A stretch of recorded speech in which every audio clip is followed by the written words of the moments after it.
Estar aqui para ver num país que está passando o momento que nós estamos passando, num país que a política está produzindo as notícias infames e mal cheirosas que temos produzido, reunir o melhor da sociedade brasileira, mineira, Juiz de Fora.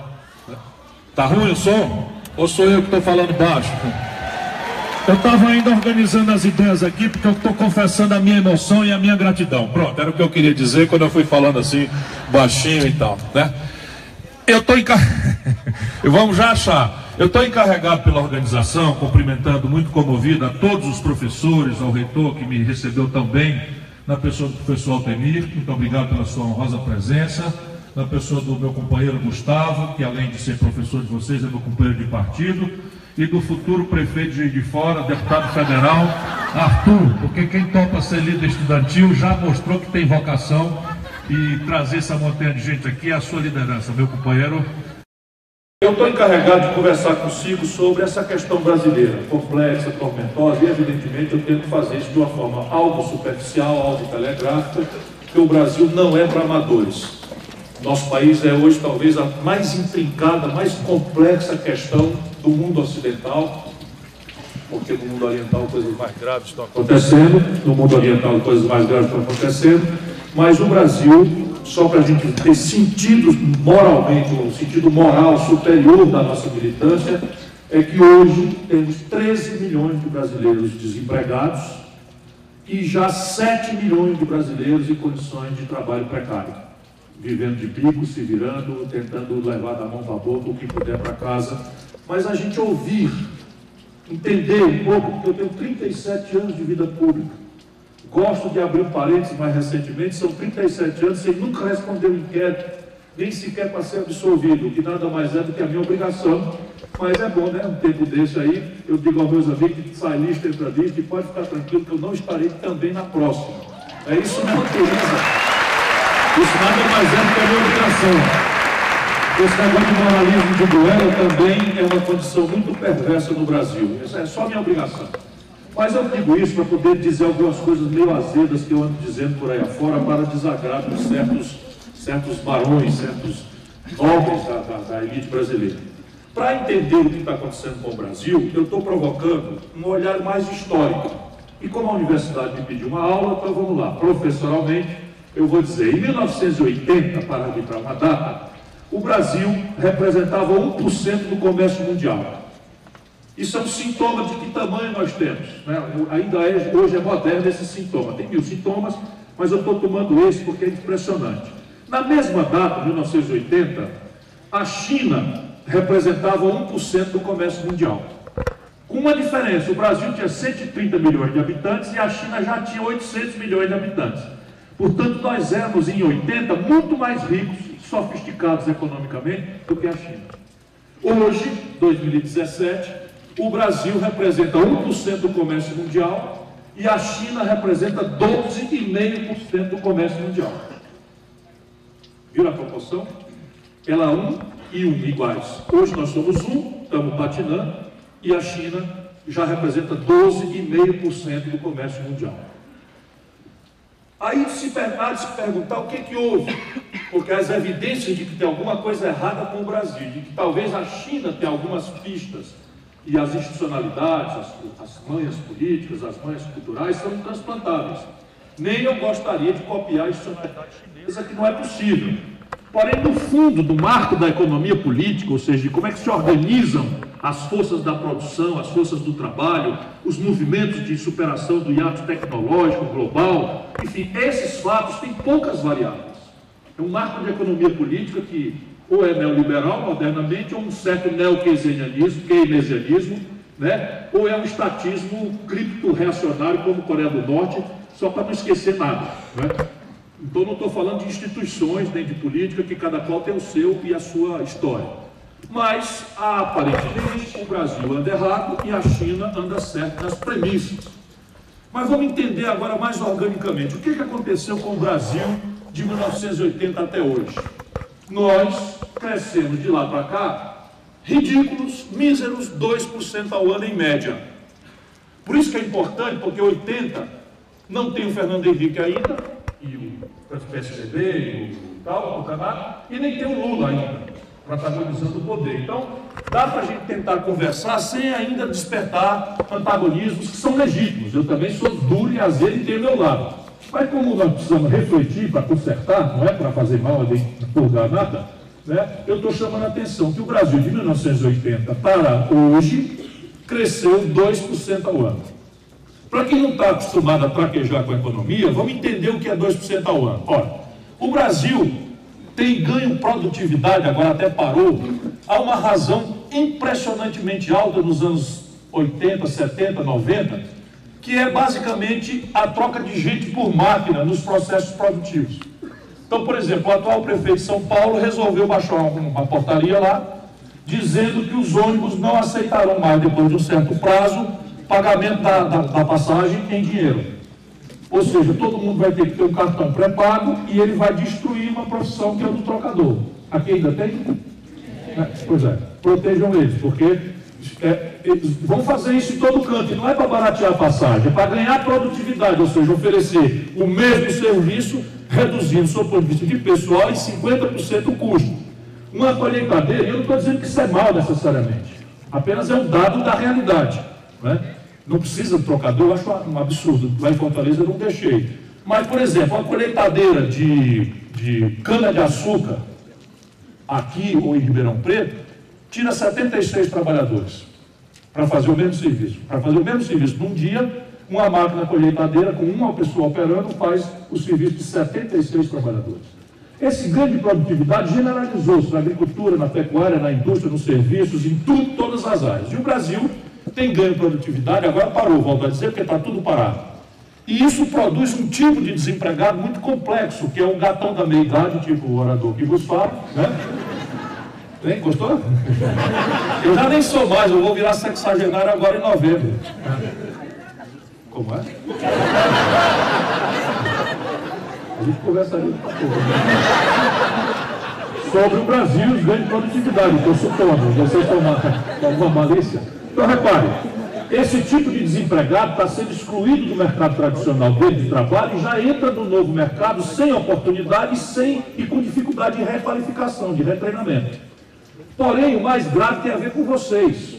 O Brasil ainda é um país em transição, mas ainda é um país em transição demográfica, mas ainda é um país que coloca 2 milhões de garotos, rapazes e moças como vocês, por ano no mercado de trabalho, procurando com razão a primeira oportunidade para trabalhar, para ganhar o seu dinheirinho, para libertar os pais do sacrifício, etc, etc. Pois bem, a soma da exclusão por ganho de produtividade, mais os jovens que arrasam de quase 2 milhões chegam por ano no mercado de trabalho, pede que o país cresça por ano, para cobrir isto, 5%.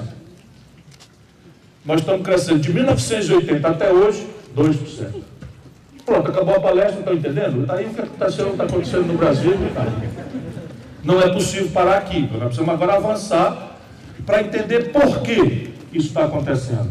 E se isso não é uma mentira, ou não é um engano meu, ou não é uma leitura facciosa, porque houve um tempo em que o Itamar fez o real, meu grande amigo brasileiro de Juiz de Fora, brasileiro que vocês devem ter orgulho de serem conterrâneos dele, homem de bem, né? Sofreu o pão que o diabo amassou na canalice da propaganda brasileira, porque amava o Brasil, tinha realmente solidariedade aos mais pobres e fez uma mudança histórica no Brasil sem conciliar com os bandidos da política. A provar que isso é possível. Como é? Estou sabendo. Olha lá, essa é a terceira parte, né? Tem uma conversa ali para mais tarde. Sobre ganho de produtividade, eu estou dizendo. Isso está no Facebook, eu estou ferrado. Então, repare, houve um tempo em que o Itamar encerrou o imposto inflacionário, e veja o que eu falei. No Brasil, vocês são muito jovens, a inflação demorou quase 40 anos, acima de 2 dígitos, de 10% a 87% ao mês. E isso nunca houve na história da humanidade. Por quê? Porque ao contrário dos manuais de economia de Chicago, que a gente estuda e às vezes não percebe a realidade, no Brasil a inflação não era uma doença da moeda. Porque onde ela se apresentou como doença da moeda, logo contra ela se celebraram consensos e ou rupturas políticas. O Hitler foi produzido, o nazismo na Alemanha foi produzido por um surto inflacionário que durou 5, 6 anos. Não durou mais do que isso, e deu no Hitler. No Brasil demorou quase 40 anos. E eu danava para entender que entre nós a inflação não era uma doença da moeda. Era um tributo, um Robin Hood às avessas, que cobrava progressivamente mais dos pobres e regressivamente menos dos ricos. Por quê? Porque nós inventamos uma coisa aqui que só tem ali da jabuticaba aqui, a correção monetária. Então quem tinha dinheiro estava com o dinheiro protegido na correção monetária. E quem não tinha dinheiro comprava 1 quilo de feijão dia primeiro, anotava na bodega 1 quilo de feijão e pagava 10 vezes ou 5 vezes ou 4 vezes o preço do dia que ele comprou, porque ele era obrigado a pagar em gênero e a moeda dele estava sofrendo a corrosão diária da coisa. Pois bem, então isso era um imposto. Por ser um imposto, na hora que foi abruptamente cessada, financiou um surto, um ciclo de consumismo populista, que eu estou botando essas palavras muito duras para provocar, que deu popularidade ao Fernando Henrique, permitiu a reeleição, etc, etc, etc. Porém, encerrado esse ciclo do imposto inflacionário, o Brasil quebrou. Então, crescemos 5,7% no Itamar Franco, eu, ministro da Fazenda, ajudei a fazer o real. Crescemos 3,5% no primeiro ano, 3% no segundo, e quebramos o Brasil. E o Lula teve a oportunidade de chegar ao poder, porque quebraram o Brasil 3 vezes. Quando o Lula chega no poder, ele também experimenta um ciclo de consumo populista, desta feita financiada não pelo imposto inflacionário, mas por um ciclo único na história da humanidade de superpreços de commodities, que são esses produtos da tradição produtiva brasileira de baixo valor agregado. Por exemplo, minério de ferro. Nós estávamos vendendo, quando o Lula tomou posse, um minério de ferro a quando tomou posse, não, no segundo ano do Lula, graças ao crescimento da China, etc., nós estamos vendendo 1 tonelada de minério de ferro, que aqui em Minas Gerais é só raspar o chão. Você raspa o chão, bota dentro do trem e leva. Eu trabalhei na CSN, nós subindo aqui em Casa de Pedra, é isso aí mesmo, raspa o chão, não precisa fazer nada, é 65% de ferro aflorado na coisa. Pois bem, nós estamos vendendo a $190 1 tonelada. Nós estávamos vendendo, quando nós fizemos a lei de partilha, esses canalhas, com perdão da má palavra aqui, já revogaram, nós estávamos vendendo um barril de petróleo a $110 o barril. O custo de produção do tonelada de minério de ferro é $38. Então a gente gastava 38 e faturava 170. A gente gastava do petróleo 40, 41 e ganhava $110. Então era enriquecedor. Com isto, o Lula também teve condição de financiar de forma consistente um ciclo melhor e mais consistente do que o do Fernando Henrique, porque o Lula meteu a mão já em algumas coisas mais estratégicas. 3 são muito relevantes para a gente compreender que a política pode produzir esses milagres debaixo do mesmo céu, pisando no mesmo chão e com a mesma gente maravilhosa e mestiça que nós somos. Portanto, a política, e só ela pode produzir essas coisas. O que aconteceu? O Lula, quando tomou posse, o salário mínimo a poder de compra equivalia a $76. O Lula, quando entregou para Dilma, o salário mínimo equivalia a $320 a poder de compra. Alguém estranha, por que eu falo em dólar? É porque o dólar é um preço relativo, dado que é a única moeda de troca internacional, é um preço relativo que contamina todos os outros. O povo, a gente não compra dólar, mas a gente come pão. e no domingo uma pizza. Quando dá certo, tem uma namorada nova para agradar e tal, né? A gente vai e leva na pizzaria. O cara é antigo, né? Leva a menina para a pizzaria. Pois bem, trigo, pão e pizza é trigo. E o Brasil não produz trigo com suficiência. Portanto, temos que comprar o trigo do pão e da pizza em dólar. Nós temos a moeda real. O Uruguai tem a moeda peso. A gente compra uma picanha do Uruguai e tem que pagar em dólar. Os remédios, 80% da química fina brasileira, dólar, importados do estrangeiro. Se a gente precisava de R$2 para comprar $1 de trigo, de remédio ou de diesel, e passa a precisar de R$4 para comprar o mesmo dólar, o preço das coisas tende a subir, né? Guardem essa informação aí. Portanto, é muito importante saber, para ter referencial histórico, qual era o valor do salário mínimo que contamina toda a massa salarial. Serve de piso, mas serve de contaminação positiva para toda a massa salarial, o salário mínimo. Equivalia a 76 e o Lula entregou equivalente a $320 a poder de compra. Quando o Lula tomou posse, a proporção do crédito na renda nacional era a mais baixa do mundo capitalista, 20, 21, 22% do PIB. Com o Lula dirigindo o crédito para as massas populares, apesar de ter mantido uma política econômica muito conservadora, com juros altos, criminosamente altos, eles replicaram a mesma política do Fernando Henrique, o Lula forçou a mão na contramão do Banco Central para um crédito dirigido. Então é TJLP no BNDES para financiar a indústria, crédito para a agricultura familiar, recorde, crédito para a agricultura tradicional, recorde, crédito por Minha Casa Minha Vida, construção civil, recorde, crédito consignado para os aposentados, recorde, crédito para semiduráveis, etc, etc. Até um cartão tinha para a negada comprar geladeira, fogão, micro-ondas, etc, etc. De maneira que o crédito subiu para 55% do PIB. E por fim, demonstrando ainda, né, por que houve um ciclo um pouco mais longo, um pouco melhor qualificado, de consumismo populista, ainda que seja a mesma coisa, e eu já explico por que eu estou usando uma expressão tão azeda. O Lula criou uma rede de proteção social que, por exemplo, no Nordeste brasileiro, de onde eu venho, em 5 anos de seca, nós teríamos tido dezenas ou centenas de saques, porque era a única forma das pessoas não morrerem mesmo, literalmente, de fome. Minas conhece isso com o coração, porque temos aqui Vale do Jequitinhonha, Mucuri, aquele entorno ali de Montes Claros para cima, e Minas é esse estado especial do Brasil, porque tem sensibilidade para conhecer o Brasil, pelo bem e pelo mal, todos os nossos sofreres e virtudes. Como é? Sim, senhora, o Brasil deve muito a Minas Gerais, inclusive a Revolução de 30. A pedir muita OS para estudar isso, e o bicho não gosta de ler.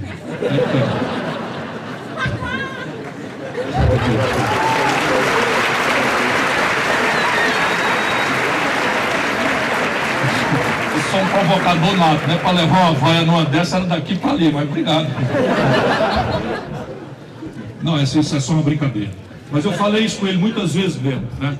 Então repare bem, por que ainda tendo tido essa qualidade, o ciclo do Lula também era insustentável? Também era um ciclo de consumismo populista, felicitante, popularizante, que permitiu a ele se reeleger, apesar da escalada de golpe já ter se levantado contra ele no chamado mensalão, e depois a Dilma cai. Por quê? Porque a crise de 2008 praticamente pôs um fim em 2 décadas ou 3 décadas da perversão neoliberal.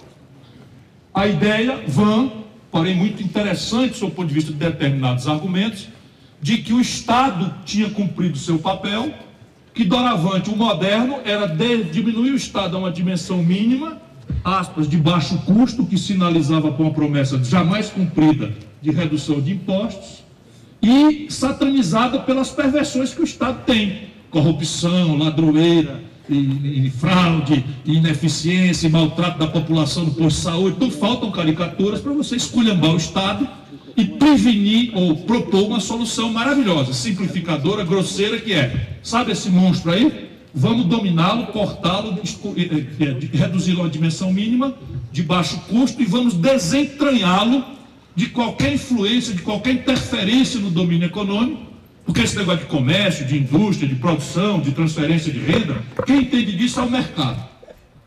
Ponham aspas nisso aí tudo, eu estou replicando aqui de forma resumida, a perversão neoliberal, que sistematizou-se na Inglaterra com Margaret Thatcher, veio para os Estados Unidos no Reaganomics, né, com Reagan, e que se sistematiza para o mundo pobre, onde estamos nós, e nós no mundo pobre somos dos países que mais tinha a perder, e o que mais perdemos nessa esparrela, nessa bobagem, que vendida como ciência boa não passa de ideologia de quinta categoria. O resultado prático é que a onda neoliberal produziu a maior crise da história do capitalismo mundial.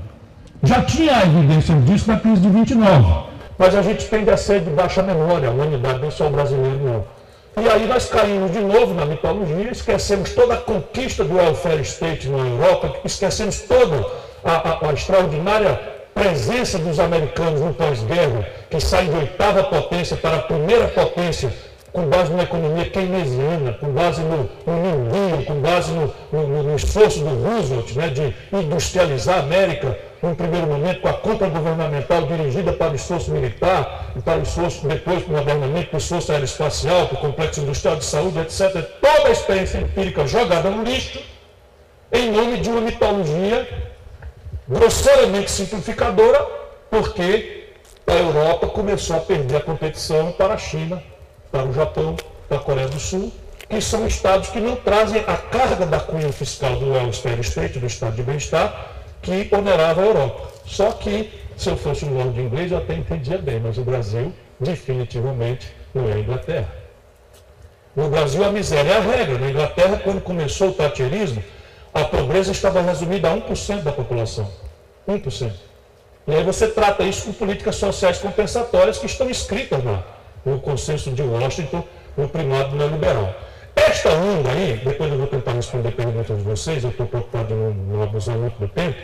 Essa onda morreu de morte explosiva em 2008. Em 2008, a crise do sistema bancário americano provou com gravíssima contundência que o laissez-faire, a ideia vã de deixar o mercado livre, espontâneo, sem a regulação, produz mesmo fraude, inequidade e instabilidade. E no limite, esterilização de riquezas. Se vocês quiserem, eu posso descrever o que eles fizeram como se fosse coisa moderna e, na verdade, um cassino fraudulento que esterilizou mais de 3 trilhões de dólares naquela ocasião. Foi disparada a maior crise, mesmo que 29 tenha sido uma crise que deu na agonia da Segunda Guerra Mundial. Quando esta crise acontece, por que o Lula escapa, mas a Dilma está chegando? A Dilma se elege em 2010 e começa a esconder as consequências práticas desse colapso para nós. Lembra dos preços das commodities, com o qual nós, por uma dezena, quase 10 anos, financiamos a nossa melhoria de vida? Sumiu. O minério de ferro, porque a China caiu para menos da metade da sua taxa de crescimento dos últimos 20 anos, caiu de 190 dólares para 38. Toda a mineração de médio e pequeno porte do mundo e de Minas quebrou, fechou. Nós na CSN, eu trabalhava na CSN, balançando, porque nosso custo de produção é 35 dólares e ficamos ainda ganhando ali, ganhamos 190 sobre 35, passamos a ganhar 3 sobre 35, 38 dólares. Sabe o petróleo que nós fizemos todos os planos do pré-sal, começamos a fazer compra e brigar por onde é que a gente ia botar o dinheiro, passar para o Rio de Janeiro, que nós íamos botar o dinheiro na universidade, dizemos nós que lutamos pelos votos para a universidade, e não, que não podia ser, que não sei o que e tal. Parece aquela história da rural velha que o pai disse para a família lá em Varginha que ia comprar um rural e os filhos começaram a brigar para quem ia na porta. E o pai mandou descer todo mundo que não tinha dinheiro para comprar um rural. Então nós começamos a discutir o dinheiro do pré-sal e o pré-sal micou. Porque nós gastamos 41 dólares na data para fazer um barril de petróleo do pré-sal e vendíamos a 110. E o petróleo caiu para 30. De maneira que nós começamos a ter prejuízo no barril. Nós estamos em 41, hoje está melhor porque ganhamos escala. Nós estamos aí e deu uma melhoradinha o preço. Mas o fato é que todos os produtos brasileiros com os quais nós pagávamos a conta externa, e aqui começa a indiciar o real problema, que explica por que nós estamos apelados nesses 2% críticos aí, nós perdemos preço. Soja caiu, milho caiu, todos os preços das commodities caíram. Resultado prático, o nosso modo de viver, eu digo nosso mesmo, de todos nós, é moderno e conectado no mundo. A única coisa que está de fato globalizada é a informação, o resto é mentira. A condição de financiamento é nacional ou regional, não é uma coisa. O nível de maturidade tecnológica varia de país para país e é uma função do nível de educação, de treinamento, capacitação, extensão universitária, isso varia de país para país. A escala das empresas, ou seja, o tamanho com que elas se apresentam para competir, depende do tipo de renda média que a população tem em país, que varia de país a país. O Brasil tem a mais desigual distribuição de renda do mundo. 7 em cada 10 empregos nossos são germinados em pequenas empresas que, por definição, trabalham em pequena escala. E qual é a tragédia? A tragédia é que uma empresa que vende serviços ou produtos em larguíssima escala, invariavelmente o preço final desse serviço ou desse produto é mais barato do que custa produzir a mesma coisa em pequena quantidade. Compreende? Quer dizer, os empresários brasileiros começam a perceber que tem uma coisa errada e atiram no custo do trabalho, atiram na carga tributária, não sem ter alguma razão. Mas lá na Sulanca de Caruaru, vocês já ouviram falar? Lá é um cluster, um arranjo produtivo local. Sulanca de Caruaru já fez essas reformas neoliberais todas desde sempre. Lá não tem carteira assinada para ninguém, lá não tem licença de prefeitura para ninguém, lá não tem nenhum imposto de nenhuma natureza, e uma calça jeans chinesa, por escala, chega mais barato na Sulanca de Caruaru do que custa produzir a mesma calça lá. E agora vamos entender que a agenda está toda errada. E isso nos traz ao rosto no mundo problema. A very big problem. Nós temos que considerar agora o que aconteceu. Ora, se o meu modo de viver é ligado no globalizado e informação, e eu sou induzido a crer, isso é uma especulação meio filosófica, né, de baixa qualidade, que é a introdução de um livro que eu estou escrevendo. Mas basicamente é o seguinte, eu estou especulando, para falar de economia política, que houve um trânsito nos últimos 30 anos em relação ao locus, ao local, à ambiência onde você busca a felicidade. Nós, mais ou menos, lucidamente, estamos na vida para ser feliz. A gente quer ser feliz, busca ser feliz, procura ser feliz. Os filósofos especulam com clareza sobre isto, e nós outros vamos só marcando o encontro do sábado, vamos, né, enfim, vamos pitando um cigarrinho de palha, ou aquelas outras coisas que alguém gosta e tal. Dizem que eu gosto, eu não gosto, né? Eu não gosto, não tenho nenhum problema, né? Essa palma é porque eu não gosto ou porque dizem que eu gosto? Não respondam, fica aí. Então repare bem, a gente vai tangendo a luta por coisa, e na minha geração a gente buscava essa felicidade num ambiente espiritual. Eu não estou falando de religião. Era uma busca felicitante, o próprio processo de buscar a felicidade no romantismo, na poesia, né, na serenata, na política, na insurgência revolucionária. A minha geração se acreditava potente, não era só para derrotar o sargento da esquina. Nós éramos crentes de que nós tínhamos a força para subverter até, né, os limites da organização em bases judaico-cristãs da família mononuclear. Nós andamos pensando, e isso foi talvez o maior dos equívocos, eu sou um pouquinho mais jovem, mas a turma andou acreditando mesmo, não era sequer ilegal na viagem lisérgica que subverteria limites psicofísicos do cérebro, numa viagem, né, que acabou se revelando meio trágica. Enfim, o fato é que nossa geração vivia um processo espiritual de busca pela felicidade. A humanidade hoje está induzida a referir sua busca à felicidade inconscientemente a quanto de uma expectativa de consumo maravilhosamente excitada por uma oferta global de cuja notícia temos pela internet, pela televisão, pelos reclames, pelos outdoors, etc, etc. Quanto dessa expectativa excitante de consumo eu dou conta de praticar com a renda apertada que eu tenho. E isso explica essa angústia existencial do planeta hoje. Isso explica penso eu, isso explica a violência vulgarizada no Brasil, porque uma certa esquerda de boa fé imagina que gera violência é miséria. Como eu venho de uma experiência muito prática, eu fui governador do Ceará com 32 anos de idade, até hoje o mais jovem da história, o juiz do povo do Ceará me elegeu com 32 anos de idade, governador, já tendo sido prefeito com 29, né? E deputado com 25.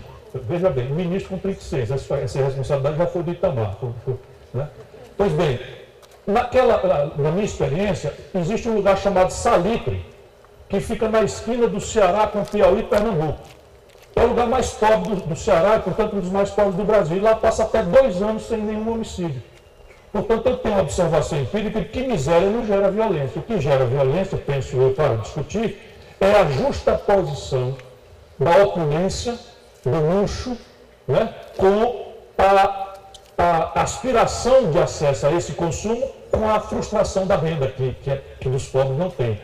A consequência venial é a pirataria, né, e a consequência mais grave é tomar. É vomitar um antagonismo a essa situação que não me cabe, eu não caibo nela. Um jovem da periferia do Rio de Janeiro, da periferia de Belo Horizonte, de Fortaleza, ele não tem razão nenhuma, a vida nega tudo para ele. Ele não pode portar os elementos simbólicos do êxito social, ele não pode portar os elementos iconográficos que a menina faz dele um rapaz atraente para as meninas para os rapazes. Enfim, e aí essa coisa toda está aí. Bom, essa é uma digressão para entrarmos na economia política. O nosso modo de viver é moderno e conectado à informação de um padrão maravilhoso de consumo. Nós estamos perseguindo ele. Mas na prática, alguma coisa nós temos acesso. Por exemplo, o Brasil tem 300 milhões de aparelhos celulares plugados. 200 milhões de habitantes, 300 milhões de celulares ligados. Né? Ainda temos um precário acesso à internet, porque são xing-ling, etc., mas nós estamos vivendo, 80% daqui, isso não é trivial.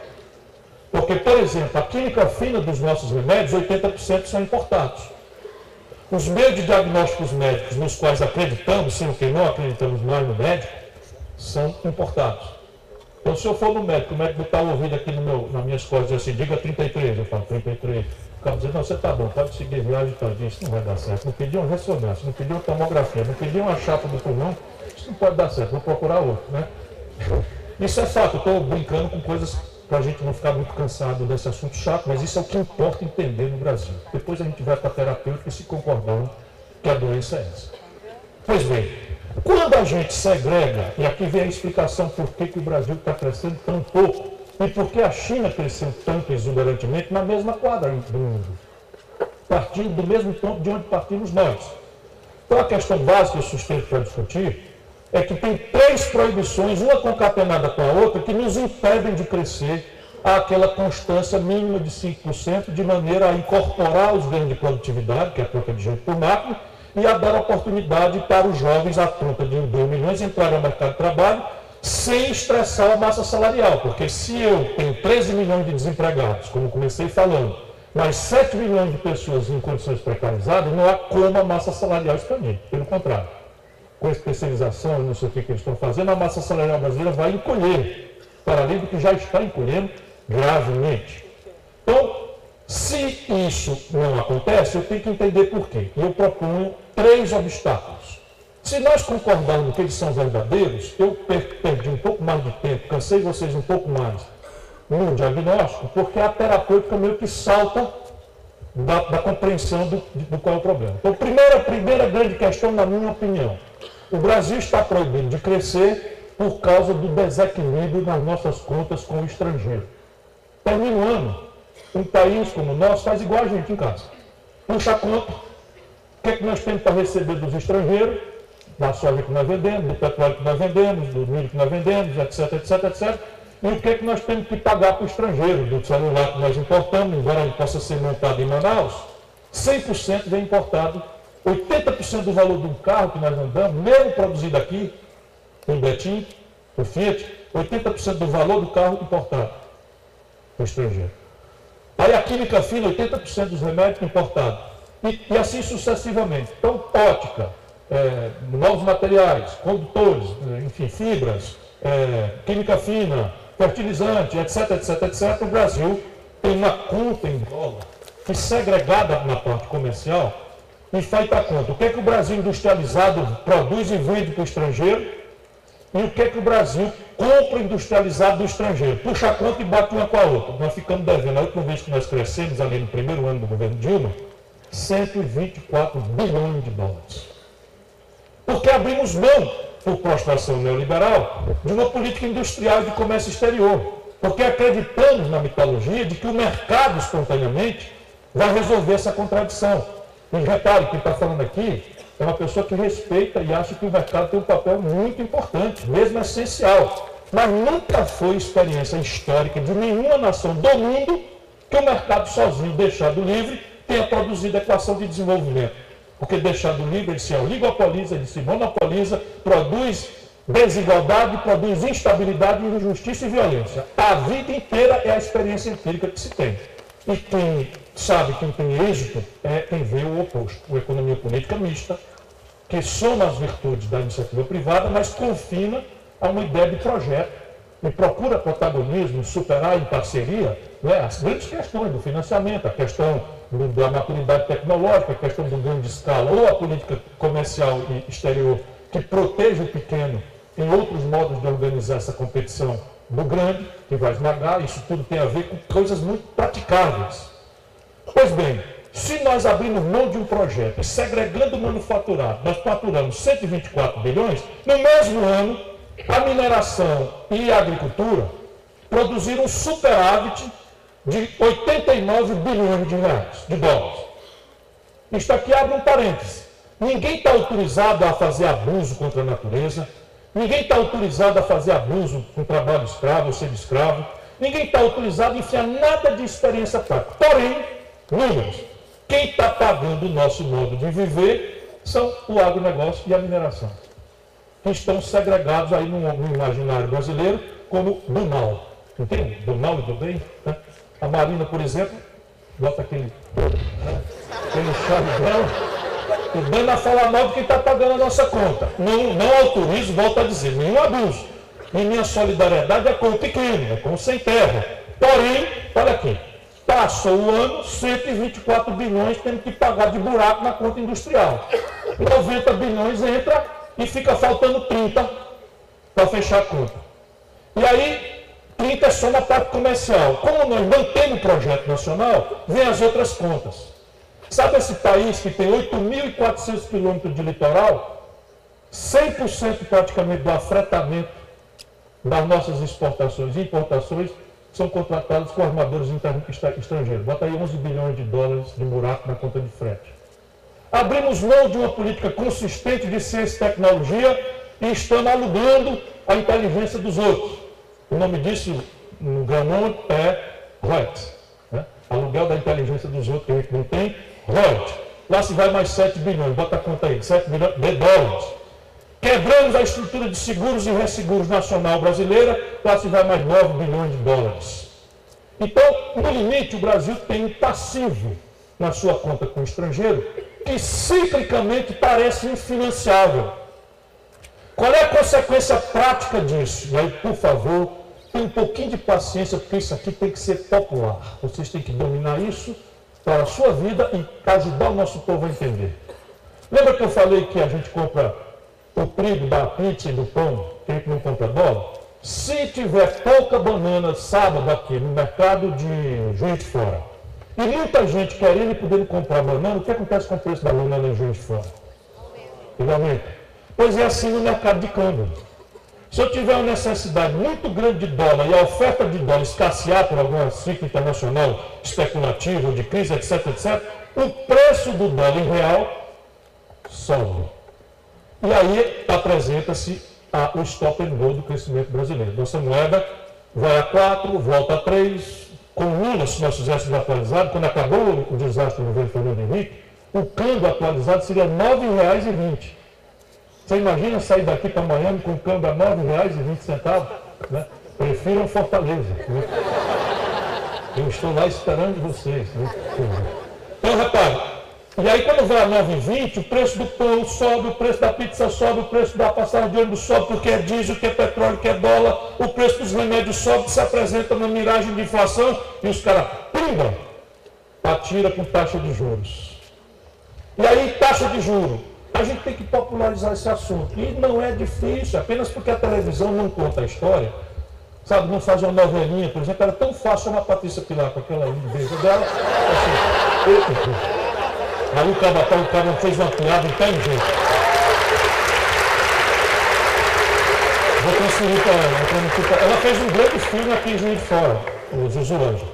Mas vou transmitir para ele esse aplauso que eu sei que é para ele. Mas O cara fez uma piada maravilhosa. Eu disse isso, ela fez uma esculhambada no Michel Temer na internet. Eu disse, grande Patrícia. Aí o cara diz assim, mais um envolvido na operação carne fraca, Ciro Gomes.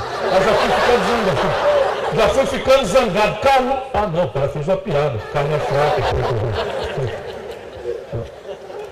Foi nessa linha essa piada. Vamos continuar estudando. Vocês só gostam da malandragem, né? Vamos lá. Então repare bem. Se o câmbio, né, faz isso, nós temos então a primeira grande proibição, que é o Brasil não pode crescer, porque ao crescer agudiza o desequilíbrio da conta com o estrangeiro, ao agudizar a conta com o estrangeiro, desvaloriza a moeda, passa essa desvalorização para os preços, o Banco Central tira com taxa de juros. Por que eu chamei a Patrícia para explicar? Olha, a taxa de juros é um preço básico da economia e fica facílimo de entender. Numa economia onde o governo paga por um papel mais do que o lucro médio dos negócios, essa economia para. Por que ela para, como está parada a economia brasileira? Porque das duas uma, eu tenho dinheiro e vou decidir, eu boto o dinheiro no banco para ganhar 24% ao ano, ou eu boto na padaria para ganhar 6%, trabalhando, acordando cedo, brigando com o fiscal da prefeitura, brigando com o trabalhador, etc, etc, etc. Eu boto no banco. Porém, a realidade brasileira é outra. É de uma cabeça de empreendedores, nós estamos todos, cada cabeça tem um sonho de empreender. Isso é um estudo do Banco Mundial, entra ano e sai ano, o Brasil é o país de maior pulso empreendedor do planeta. E aí eu não tenho dinheiro. Como é que pode tomar dinheiro emprestado no banco para botar num negócio que vai me dar um lucro menor do que a prestação que eu tenho que pagar para o banco? Está difícil de entender? Não está, né? Está simples de entender. E isto é a consequência desse desequilíbrio na prática, e a economia não tem investimento para crescer. Segundo obstáculo, conectado com o primeiro, o endividamento único, explosivo e final do aparelho produtivo privado brasileiro. Eu tenho estudado essas coisas. As 300 maiores empresas brasileiras de capital aberto, nacionais, não fizeram no último trimestre de 2016, caixa suficiente para pagar a prestação de dívida ao banco. Então, veja bem, as empresas privadas, nenhuma fez caixa para pagar a conta do banco. E nós estamos vivendo a maior inadimplência, a maior reserva de créditos de dificuldade de recuperação e a maior estatística de recuperação judicial, que se chamavam falências e concordatas da história brasileira. Isso é fato. E o terceiro fator é o colapso fiscal. Aqui, quem for progressista, quem for de esquerda, tem que fazer um apelo aos tradicionais líderes da esquerda no Brasil. Por quê? Porque nós temos um debate onde nós estamos perdendo a autoridade moral, porque a gente não achou o ponto correto de equilíbrio em diversas questões. Uma delas, e é central, é a questão fiscal. Para um progressista, que não seja só de goela, a grande característica é a intervenção do Estado no domínio econômico. E a intervenção do Estado para promover a superação das desigualdades. E a intervenção do Estado para superar a miséria, a pobreza, o que quer dizer aumentar a formação bruta de capital no setor público. Portanto, ter mais dinheiro do que arrecada é uma essência para o mundo progressista. Aí os caras falam nisso e vão ajustar este valor pela depressão da despesa. E nós temos que ajustar este valor para não ficar reacionários a uma evidência pelo lado da receita. Porque o sistema de arrecadação no Brasil segue sendo dramaticamente regressivo. A gente cobra muito mais da classe média formalizada no mercado de trabalho e dos pobres trabalhadores das contribuições indiretas do que do baronato. Muito mais, não é pouco mais. Minha disciplina na universidade, doutorado, era direito tributário. E assim eu sei com muita crueza do que eu estou falando, e essas coisas têm piorado muito no Brasil, inclusive na constância do governo Lula. Eu brinco com ele, provoco, porque somos bons amigos, mas temos diferenças insuperáveis. Uma delas é ele botar o Michel Temer na linha de sucessão do Brasil. Não perdoa. Não perdoa. Foi traído, é vítima, foi traído, é vítima. Eu sei que foi traído e é vítima, mas cometeu a irresponsabilidade, que eu disse 1000 vezes, não faça isso, pelo amor de Deus. Tem entrevistas minhas dizendo que desse jeito nós íamos derrubar vulnerar o país a um golpe. Não é porque eu sou profeta, é porque dava para ver. O Eduardo Cunha ficou poderoso porque o Lula entregou Furnas para ele. Nessa ideia pragmática de que para governar tem que conciliar com o bandido. Por isso que eu elogio o Itamar, porque o Itamar quebrou o pacto inflacionário, enfrentou os bancos e não conciliou com bandido nenhum, pelo contrário.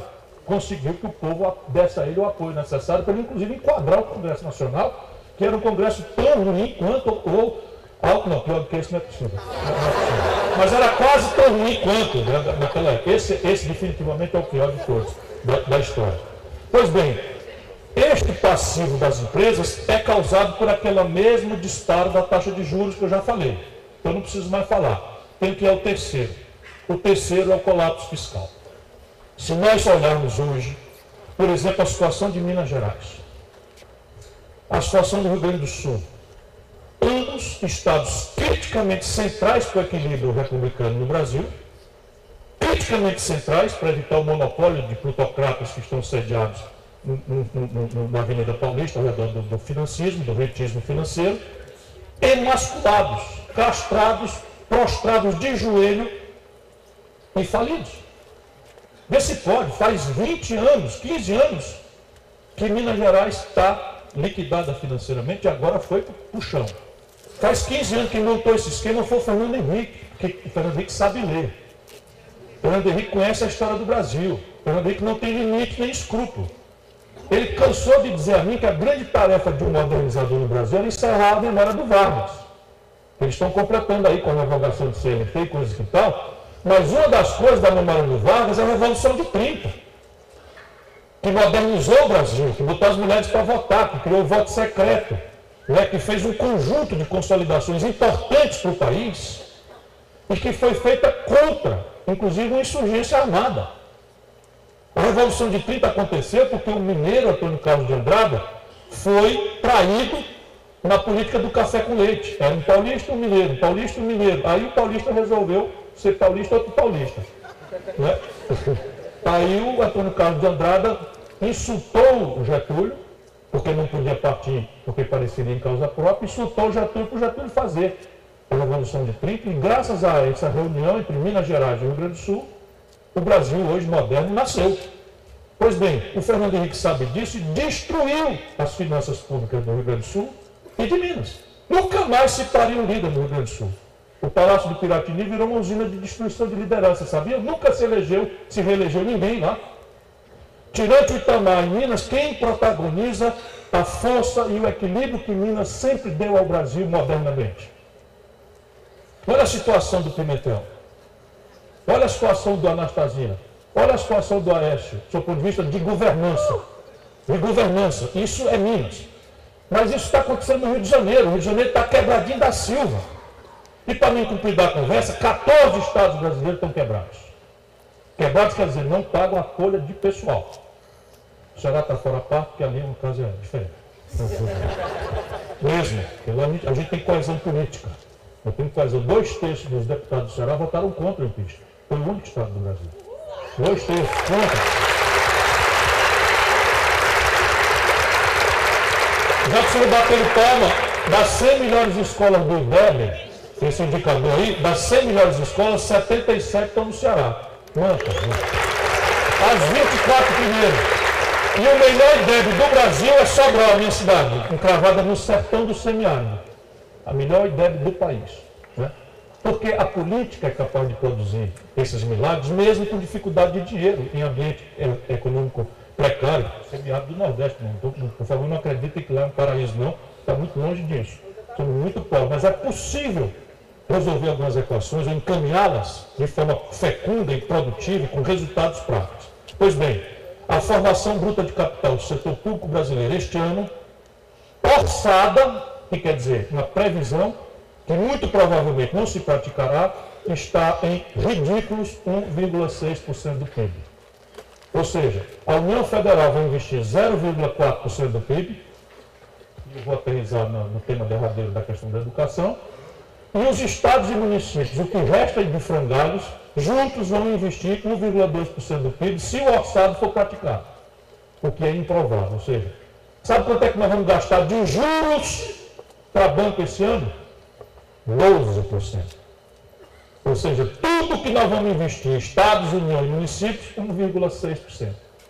10 mil famílias de barões, com a intermediação do Estado brasileiro e dos bancos, 12% de transferência de riqueza de quem trabalha e produz. Este é o Business. Se este diagnóstico for correto, a terapêutica vai ficando meio evidente.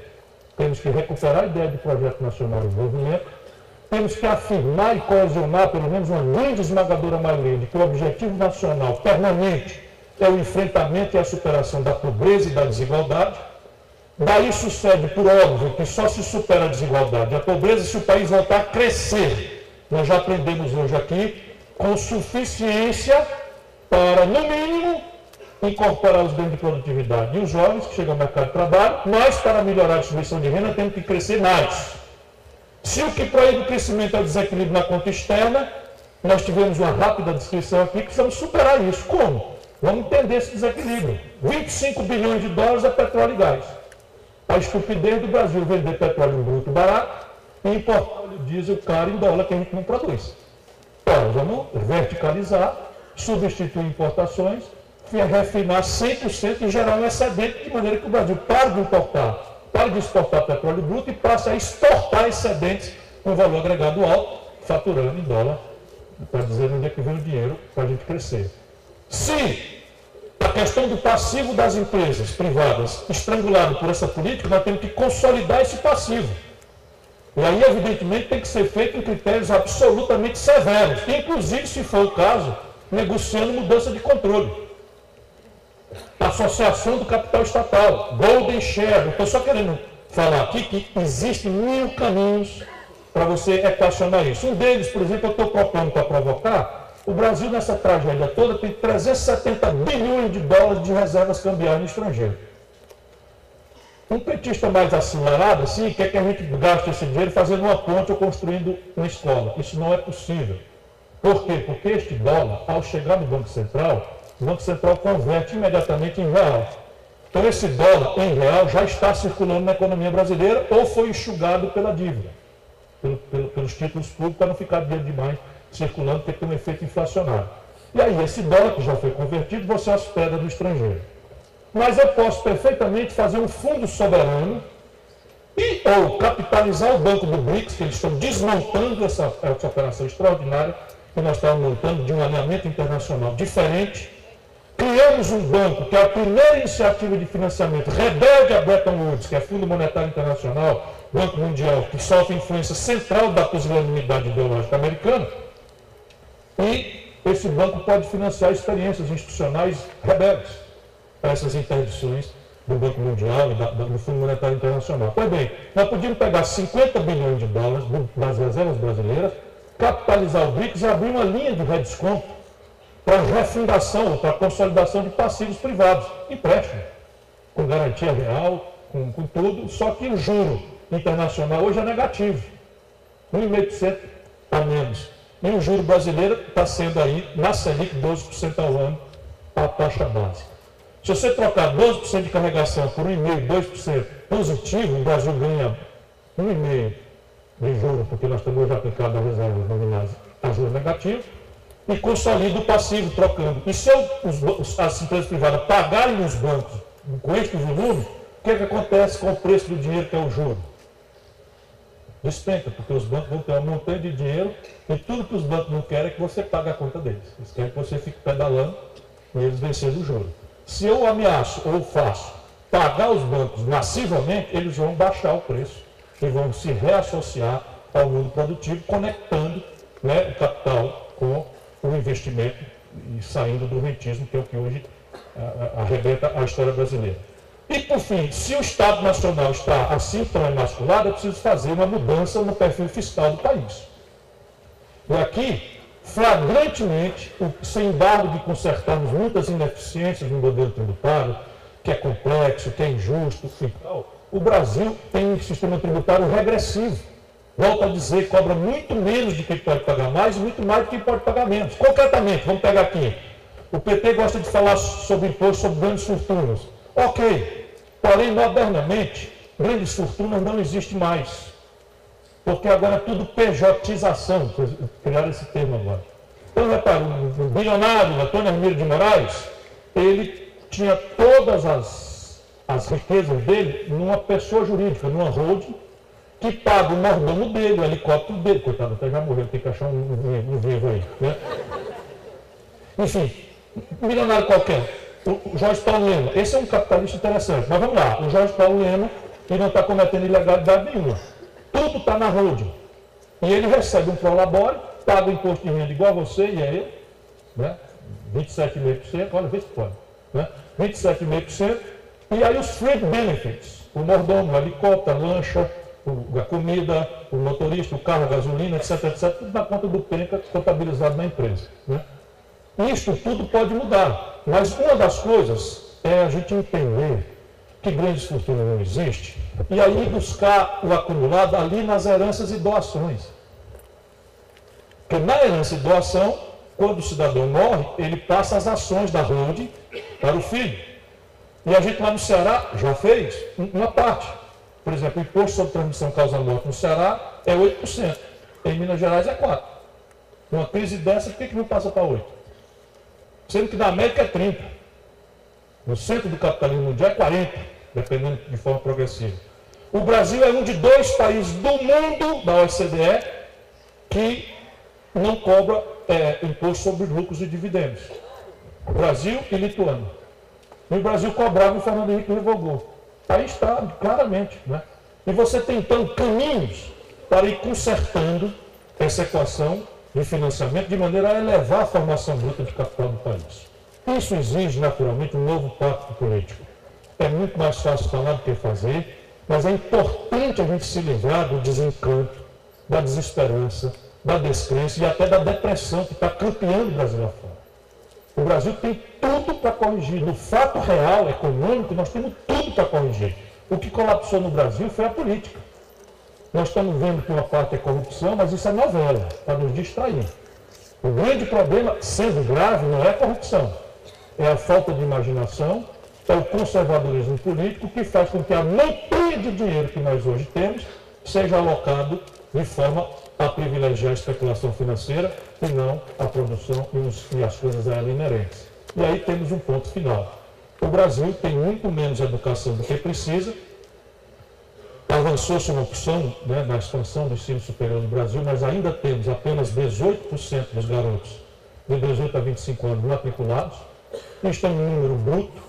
Quando a gente olha a qualidade deste ensino, olhando especialmente as arapucas privadas, com exceções naturalmente, que foram franqueadas aí pela concessão do Fernando Henrique, nós temos então uma tragédia acontecendo no Brasil. Inclusive cofinanciada com dinheiro público, porque nós resolvemos não atacar a questão estrutural e fazer renúncia fiscal dos tributos que eles fazem trocando por vaga. Não deixa de ser bom, não deixa de ter algum benefício, mas era muito melhor a gente concentrar na expansão do ensino que tem qualidade, que é o ensino público, gratuito, contra o qual eles vão investir, das universidades federais, que têm atingido níveis de excelência bastante razoáveis, apesar de todas as dificuldades. Então, bem, esta gente, vendo o que eu falei para vocês aqui, vou terminar, resolveu passar uma PEC, que é uma emenda à Constituição, que congela por 20 anos, um governo que não foi eleito, congela por 20 anos o investimento, o gasto em escola, saúde e aposentadoria. E deixa livre de qualquer controle 46% do orçamento, que é essa montanha de dinheiro que vai para juro para banco. Nos Estados Unidos tem uma norma parecida que controla ciclicamente o gasto público, mas a dívida está dentro. E aí quando tem um colapso, para a América e eles vão discutir, e aí tem, vamos dizer, aperto do cinto para todo mundo, inclusive e especialmente para juro, que é a mais antissocial e menos justa das despesas, porque, afinal de contas, o juro real no Brasil 12 vezes mais caro do que o juro do mundo, não tem explicação. E isso nos traz ao colapso da política. Nós perdemos na política porque conciliamos, pode ser que isso tenha sido sábio numa certa hora, mas para o futuro, creio, não é sábio. Nós precisamos nos organizar e, de preferência, eu vou rezar que seja não só assim, dentro das linguagens da democracia, botar essa gente para fora e eleger um governo que nos comprometa com o Brasil. Obrigado a todos.